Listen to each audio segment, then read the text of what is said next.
You're listening to Shift, Human First Financial Guidance with Ross Marino.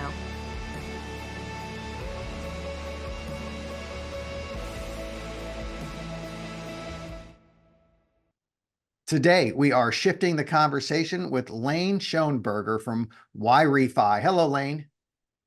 Hello there. Good morning. Good morning to you. Thanks for being on the show. I know you were just part of the Shift conference, had a lot of great conversations out there. I'm really impressed with what you do. Maybe everybody listening may not know who you are or what YRefi is. So how about you take 60 seconds and introduce yourself and your company? Absolutely. Thank you. Lane Schoenberger, Chief Investment Officer, one of the founding partners of YRefi. And I have a quick history. I spent a career as a financial advisor, 25 years in the business, independent RIA, as well as insurance based. Came into this business, my partner, the CEO of this company, he was one of my first clients. So he and I have some history of a little over 30 years now. And we've created this company in the business of refinancing distressed private student loans. We'll talk more about the whole student loan problem here in a minute. We've really just, frankly, we saw a need and we decided it was time to fix the problem. And we've developed two unique products, one for our borrowers and one for our investors to make what we do possible. Well, I read a lot about the student loan crisis, and I know the media loves being the media, and I know there's clickbait everywhere. And whenever I see crisis, I always have to wonder, is it a handful of people that are in a crisis? I know it is an issue, but are they exaggerating? Are they being the media? Or you would know much better than I would. Is it literally a crisis out there? It is a crisis. It's the problem is that, especially now, it's an election year, so the problem is going to be talked about even more, simply because student loans, it's a political hot potato. That's what I like to refer to it as. And the crisis is massive. First of all, it's a $1.8 trillion problem. Student loan crisis is that big. That exceeds the size of Canada's entire economy. It exceeds credit card debt in this country. It exceeds auto loan debt in this country. And here's the thing is both federal and private student loans are bankruptcy protected. The borrowers cannot bankrupt out of two things in this world: student loans and taxes. So, and then you got to break the situation down. There's federal and there's private.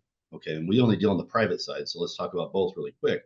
On the federal side of the student loan crisis, that's where the lion's share of the debt is. And when you hear about all this in the news, Ross, what it is you've got politicians on both sides that talk about student loan forgiveness, right? And this is the year of the election, so there's gonna be a lot more conversations about it.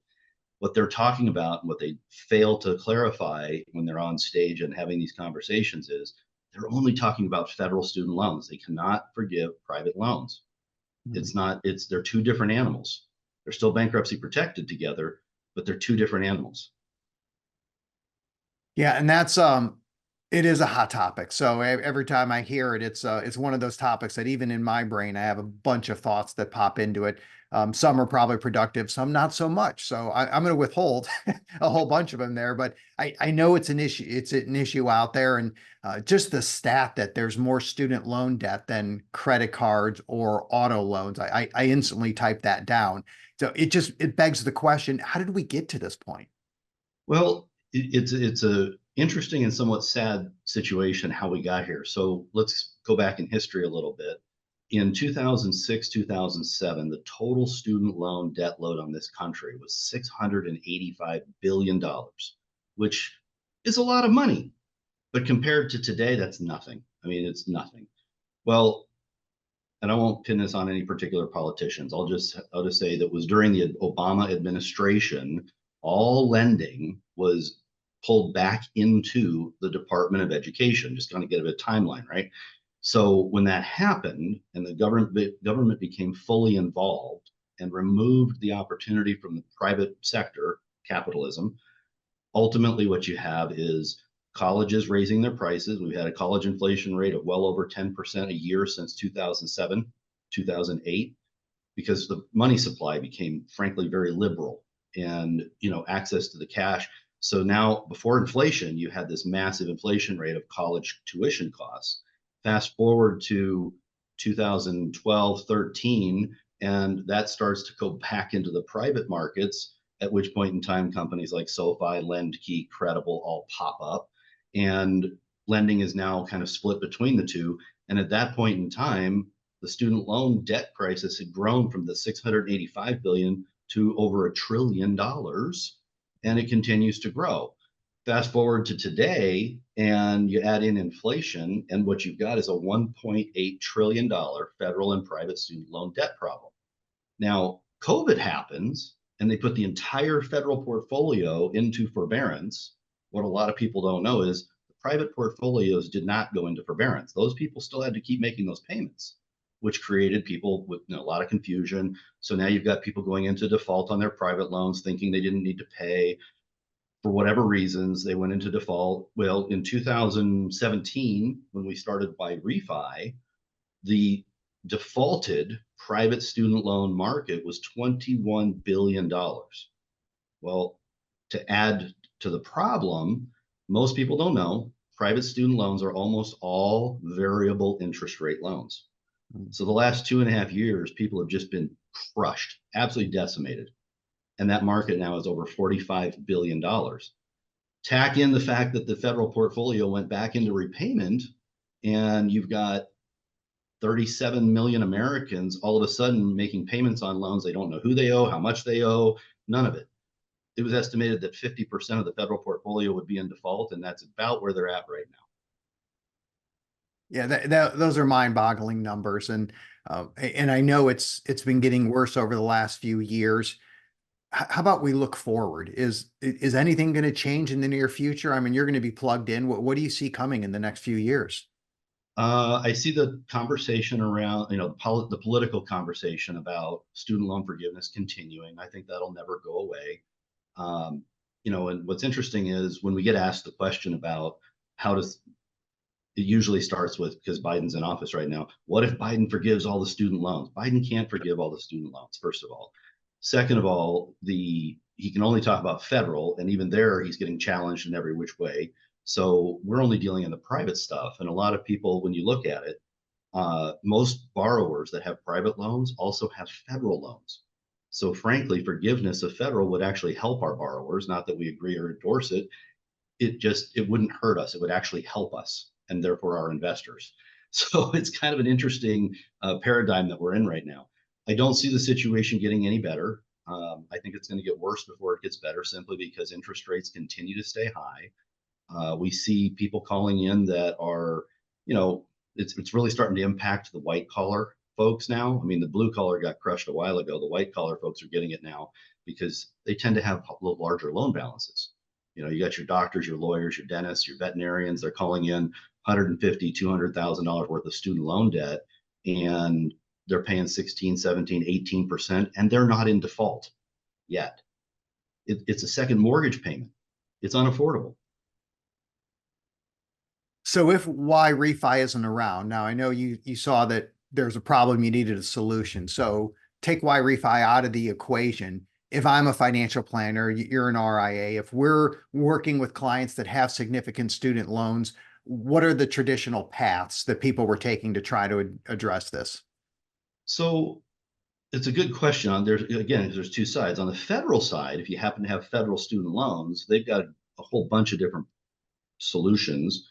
I'm gonna air quote that, because solutions involve things like income-driven repayment plans and all kinds of ways to go into forbearance and so forth. And some of those might be useful to your client. The private side, and this is why YRefi became what we became. On the private side, there was one path, and that path was you go into distress on your student loan, you get hit with late fees, then you get the collection calls, then and your credit's getting ruined. And by the way, about 70% of these folks, that's the average in our portfolio as well, have a co-borrower. So mom, dad, grandma, grandpa, someone has co-signed. So you can imagine what this is doing. It makes Christmas and Easter and Thanksgiving very awkward. But the path was destruction of credit, judgment, garnishment of wages. We created a complete end around and allow these people an opportunity to pay their debt back with dignity. And when you give them that opportunity, they'll take it. They really will. Yeah, I think most people want a solution they can live with, and even just the simple fact of removing the uncertainty is so important psychological. The weight of debt and of not being able to make minimum payments or barely making payments. It's real, whether you're white collar, blue collar, 25 or 75. It doesn't matter. It's a hard thing to do and really impacts quality of life and financial wellness. So just having a solution where you know what you're dealing with is a game changer for a lot of people. Let's talk about why refi. So just how about a quick history? I know you said you saw a solution, just how you got to where you are today, and then let's talk about what are you doing for the market? Well, quick history, my partner, Don, he had a very large education finance company back in the early 2000s to 2006, 2007. And of course, when the industry changed, it all went away. So he's got some, real history in the business and knows what to do and how to do it. When the opportunity came my way to join him, it was a big decision to walk away from a 25-year history of being in the financial services business, especially considering my dad started our company back in 1968. So that was not a decision I took lightly, but it was that perfect opportunity. So I took it. We started the company. We created this idea. I honestly never saw this coming. We started into it. We started to look at the market and how it had shifted over the years into basically two segments, and people were in trouble and they needed to find a way out. And that was kind of the genesis behind it. So we started building and we created a product that actually works for these borrowers, and I'll dig into that. But in order to do it, we had to raise capital. So we learned very quickly about Regulation D. We're now on our fourth offering and created frankly, a unique investment product that we have not seen anything similar to it yet. I'm sure someone will eventually create something similar. But as a former advisor, I'm looking at it from an investor standpoint, going, what is the things that investors and advisors are looking for their client? And then we built a product around that. So it could be attractive and easy to explain from an advisor to a client.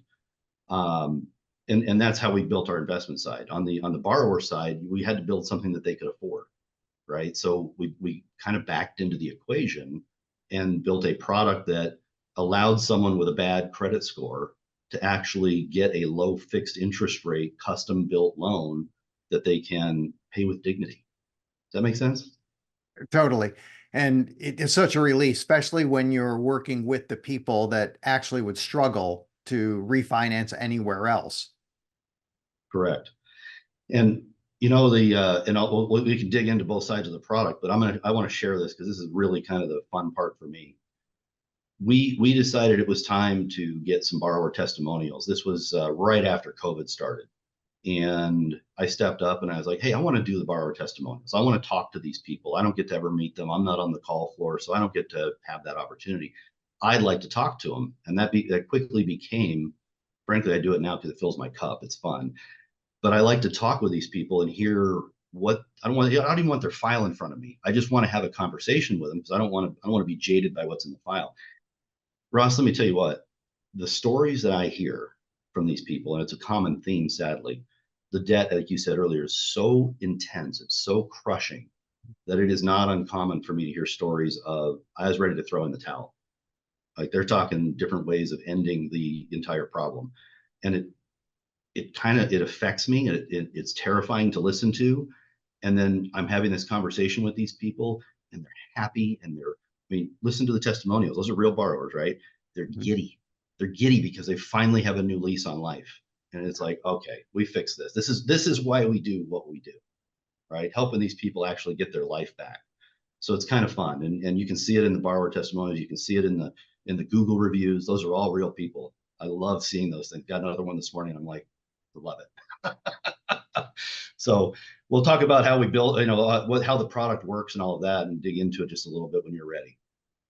Yeah, and it's when people are in a situation where they feel hopeless, it's just the worst, right? And that's the challenge. It's not just the uncertainty, because all humans hate uncertainty, right? We don't like not knowing what's going to happen 2 years, 3 years, 5 years from now.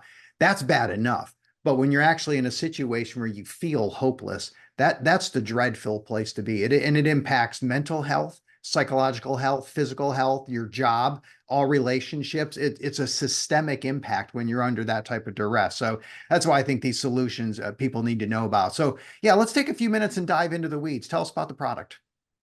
Okay, so on the investment side, what we built was, again, under Regulation D, it's 506C. So accredited investors and the advisors can sign off as to the accreditation. I don't need a bunch of backup documentation.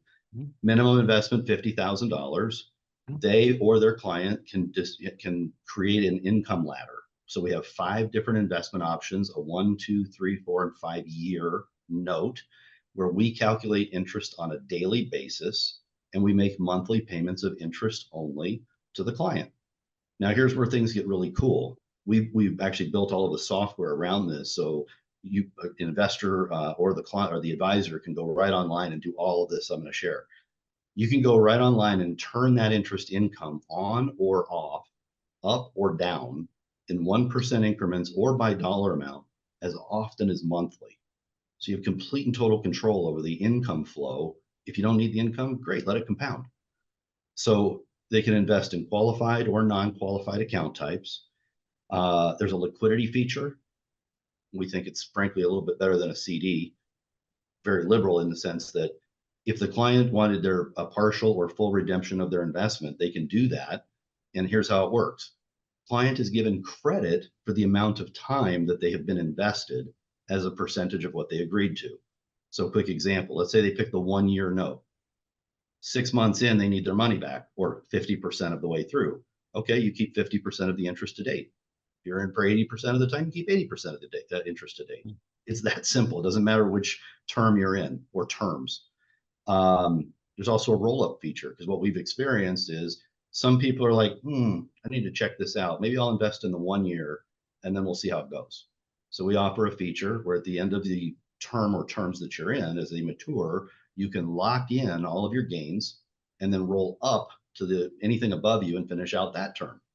So, let's say you're in the 3-year note, you're getting your 7.75% fixed interest rate, because these are fixed interest rates in a secured collateralized portfolio. So they get their 7.75. At the end of 3 years, they say, I like this. I want to be in that 5-year note, get my 10.25% fixed interest rate. I just don't know that I can be committed for another 5 years. Okay, lock in all your gains, roll from the 3 to the 5 in this example, and we'll give you 2 more years at 10.25. It's that simple. If you have to get out in the last 2 years, we're going to calculate it on 2 years, not 5. And there's no additional fees. There's no additional costs. The returns in the 1 year is 6.5, 2 years at 7, 3 years at 7.75, 4 year is locked in at 8.5, and 5 years is 10.25. So they're fixed interest rates. Because of the way it's written and filed with the SEC, we cannot lower those rates. It's a one-way street for us. So, we're 7 years in, we've never missed an investor payment, which brings me to the secured collateralized part. What does that mean? That means there's a big, long legal document that basically says if YRefi defaults on any payment to any investor, the entire portfolio of refinanced student loans goes to a collateral agent who has one job: make the investors whole. So how are they going to do it? Well, they'll sell the portfolio, they'll collect on the portfolio, or they'll sell a portion and collect on the balance, whatever's in the investor's best interest. Let's pretend they sold it. Now, the big question becomes, well, what's this portfolio we're talking about, right? Which gets to our borrower product. So let's talk about that and how we help these borrowers. So first things first, borrowers all contact us. We do not do any outbound phone campaigns. They're looking for a solution. They might find us on Google. They might find us because the lender, servicer, collection agency, law firm referred them to us. That happens all day. We've got an endorsement on our borrower side from Dave Ramsey. So borrowers are listening to Dave Ramsey, they would hear us on there. So the point is, they're calling us looking for the solution. We underwrite very similar to a mortgage. Now, here's where we get different. We do pull credit, but we do not underwrite on FICO. I can give you statistics on FICO, but when we're underwriting, we don't care. We know they have a bad FICO score, and we know why they have a bad FICO score. It's almost all student loan debt. So our average borrower comes to us with a low 500, high 400 FICO score. Average co-borrower, low 600, high 500 FICO score. So there's no reason to underwrite on FICO. We have to be more creative. We're going to underwrite very similar to a mortgage. We're looking at things like debt to income ratio, how long have you been at your job, what did you get your degree in, the human element. At the end of the day, the question is can you afford the Y-Refi payment comfortably? That's our number one rule. You have to be able to afford that payment comfortably. Our payment is typically 50% of what they're being asked to pay right now, which we really try hard to keep that payment $1,000 a month or less. Okay. So while we're underwriting, we are able to use that information to calculate free cash flow. We know what their payment would be with us if we approved a loan. We then require the borrower to set up an escrow account and start making that payment while we're underwriting. Now, the significance of that, it gives us the opportunity to make sure that they have the willingness and ability to pay us back. They're going to do that for 2 months on a minimum. On average, it's about 6 months that they're making that payment while we underwrite. Now, here's how we get to these interest rates that we're paying our investors. And we get asked this all the time. How are you able to pay 10.25% for 5 years? Here's how we do it. While we're working with the borrower to gather all of their underwriting, we're also working with the existing lender, servicer, collection agency, or law firm. We're negotiating down the price of the debt, which we ultimately settle and pay off at a deep discount, 35 to 40 cents on the dollar. Okay, that's because it's bankruptcy protected. You pay a little premium instead of credit card debt and consumer debt. You pay a little bit more. But anyway, we pay it off at this deep discount. We then refinance that to the borrower at 100 cents on the dollar. We're not going to give them a discount.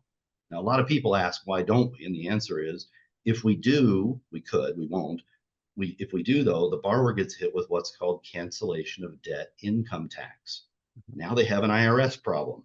So don't do that, right? What we do is we share the discount differently. We share it through a low fixed interest rate and a custom term built around their ability to pay. So our average interest rate to these borrowers is 3.9 fixed. Average term right now is going to be right around 10 years. It's come up a little bit because of the balance of these loans.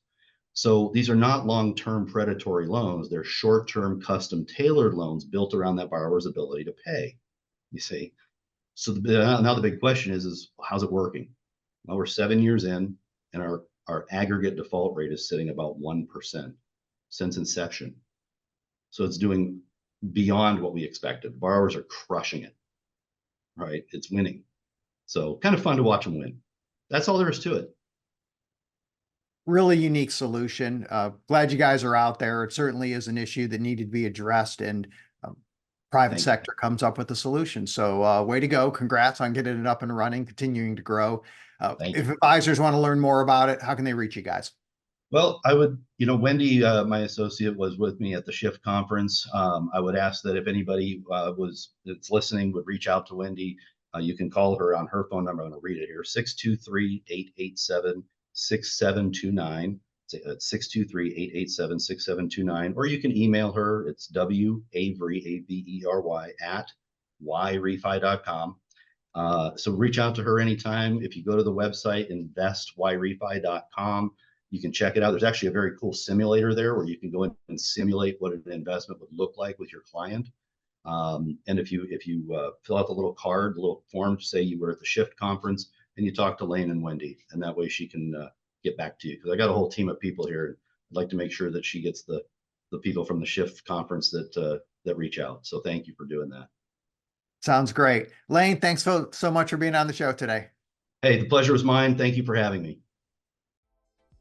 Thank you for listening to Shift with Ross Marino. Please visit humanfirst.live to learn more. This show is for general information purposes only and is not intended to provide recommendations or advice. Speak with a legal, tax, or financial advisor before making any decisions. Past performance references are historical and do not guarantee future results.